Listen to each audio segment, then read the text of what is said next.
Okay, so we're going to do Chapter 9, Cultural Awareness now. And I just wanted to bring up a point too before we start, and I'll remind you guys as we go along.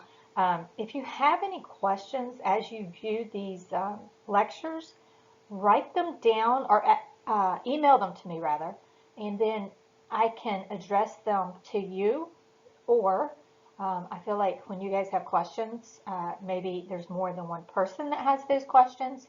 So in the email, just say either respond privately or it's okay to share the question during our next session.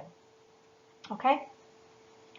All right, so cultural awareness. This is a topic that actually is woven throughout, excuse me, throughout the chapters.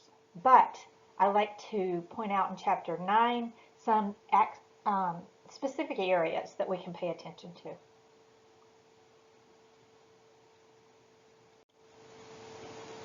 The cultural backgrounds of patients shape their views of health, how to treat and how to prevent illness, and what constitutes good care. Health beliefs often vary within a cultural group. Therefore, it's important to assess the health beliefs of each patient and not stereotype a patient based on cultural background. That's a pet peeve of mine, that we just stereotype and just assume people belong to a certain cultural group, so then they abide by those cultures. But that's not always true. We need to talk to our patients individually.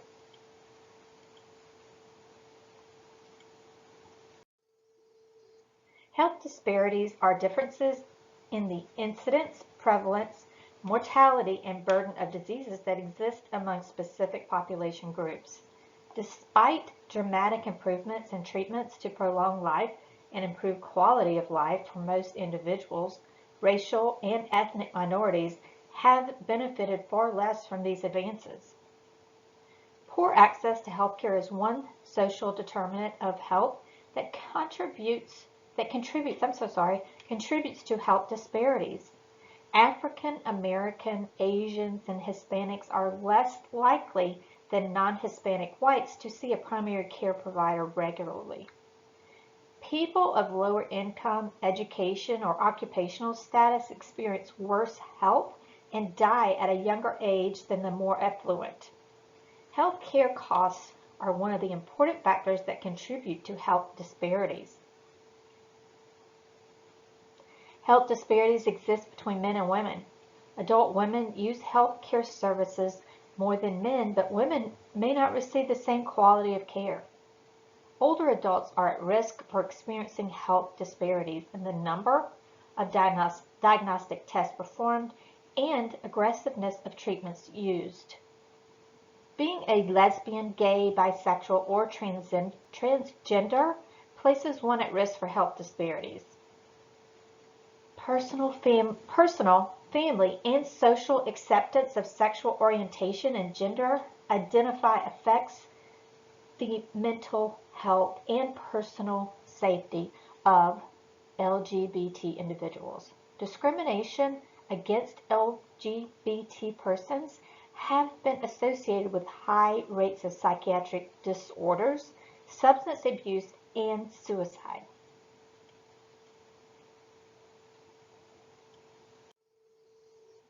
Culture is associated with norms, values, and traditions passed down through generations.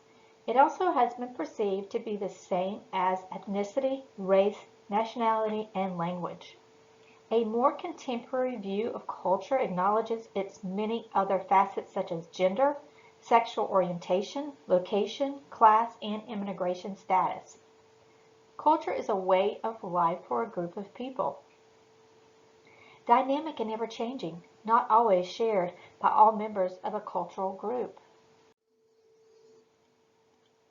Stereotyping is an overgeneralized viewpoint that members of specific culture, race, or ethnic groups are alike and share the same values and beliefs, and does not take into account the individual differences existent within a culture.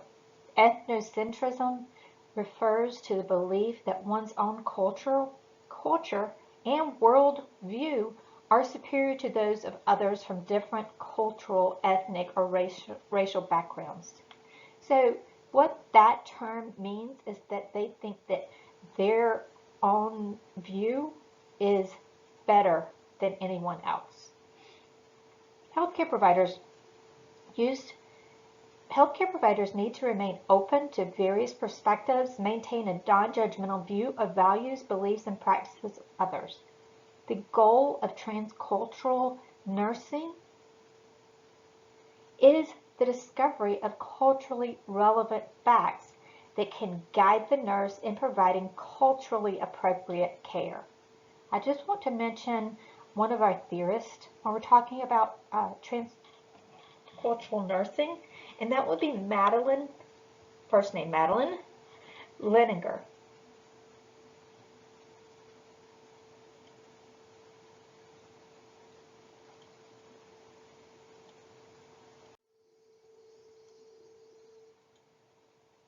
Cultural competence is a multiple-step process that involves the integration of knowledge, attitudes, and skills to enhance a working relationship with an individual who is from different cultures. Cultural competence can be seen as a necessary set of skills for nurses to attain in order to give effective patient-centered care. Integrating cultural practices into Western medicine results in provision of culturally appropriate care and increases patient satisfaction. Cultural competency starts with cultural awareness.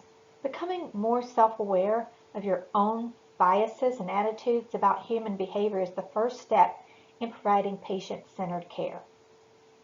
Cultural knowledge, sufficient comparative knowledge of diverse groups, including the values, health beliefs, and care practices found within each group.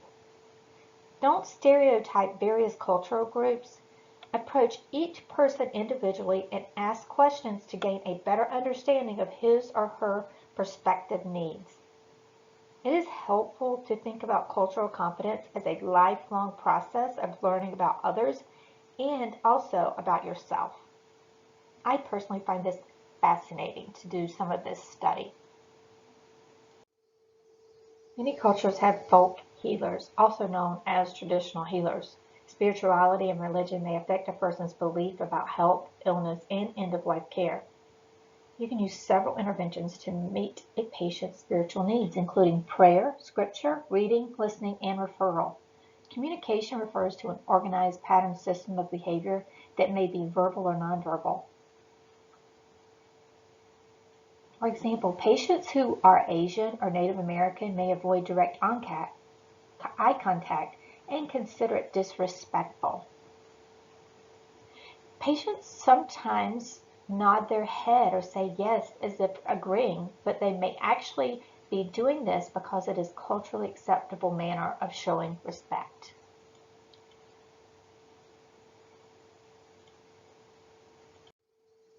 It's important for you to assess the roles and relationships in the family of the patient. Determine who should be involved in communication and decision-making related to healthcare. In some cultural groups, there's an emphasis on interdependence rather than independence. Treatment may need to be delayed while the patient waits for significant family members to arrive before giving consent for a procedure. In some cultures, family members expect to provide care for that patient even in the hospital. Always ask about culturally relevant gender relationships as well. In some cultures, it is not appropriate for a woman other than the man's wife to provide physical care for him.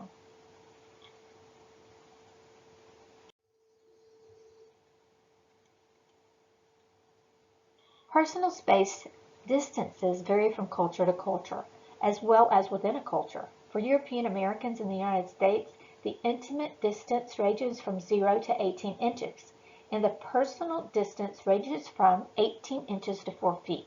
As a nurse, you often interact with patients in the intimate or personal zones, which might be uncomfortable for the patient.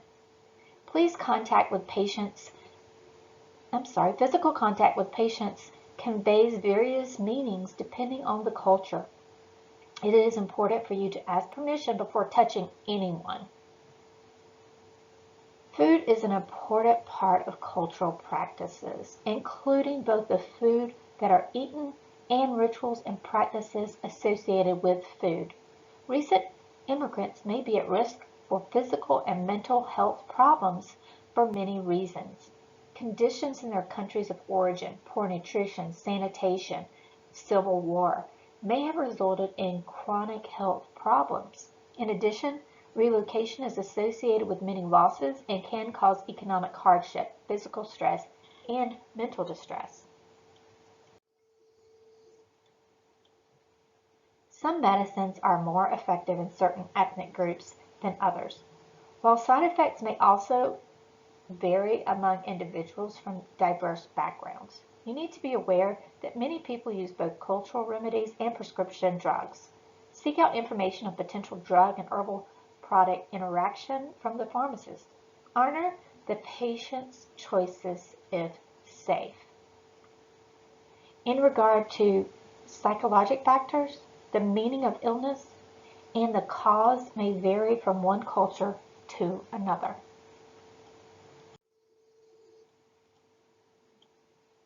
A cultural assessment of the patient is done to determine the patient's health beliefs and healthcare practices. To provide patient-centered, culturally competent care, you must know how to collect relevant cultural data about a patient's presenting health problems. The goal of a cultural assessment is to obtain accurate information from a patient that allows you to formulate a mutually acceptable and culturally relevant plan of care. Cultural assessment is intrusive and may take more time to conduct because it requires building a trusting relationship between participants. Use a medical translator if you do not speak the patient's language. Direct your questions and look at the patient instead of the interpreter. One mnemonic of a cultural assessment is learn. It is here on this slide. Linguistic competence is the ability of an organization and its staff to communicate effectively and convey information in a manner that is easily understood by diverse audiences. These audiences include people of limited English proficiency, those who have low literacy skills or are not literate, individuals with disabilities, and those who are deaf or hard of hearing. Federal civil rights laws outline requirements for the provision of language access services. Do not use a patient's family members or to interpret for you or other healthcare providers. Cultural dynamics, lack of interpreting skills, low health literacy, and bias could lead to inaccurate interpretations.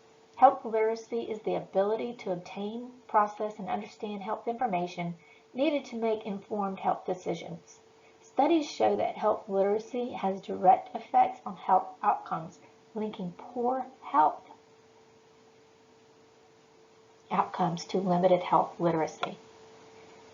Patients especially vulnerable are the elderly, age 65 and over, immigrants, people with low incomes, people who do not have high school diplomas or GED, and people with chronic mental health and or physical health conditions. Instructional resources need to be designed at a 6th grade reading level or lower. Clear communication is essential for effective delivery of quality and safe health care. But most patients experience significant challenges when communicating with their healthcare providers. The Teach Back method is an intervention that helps you to confirm that you have explained what a patient needs to know in a manner that the patient understands. The Teach Back technique is an ongoing process of asking patients for feedback through explanation and demonstration and presenting information in a new way until you feel comfortable that you communicated clearly and that your patient has a full understanding of the information presented. When using the Teach Back technique, do not ask a patient, "Do you understand?" or "Do you have any questions?" Instead, ask open-ended questions to verify the patient's understanding. It is important to understand that Teach Back is not intended to test a patient, but rather to confirm the clarity of your communication.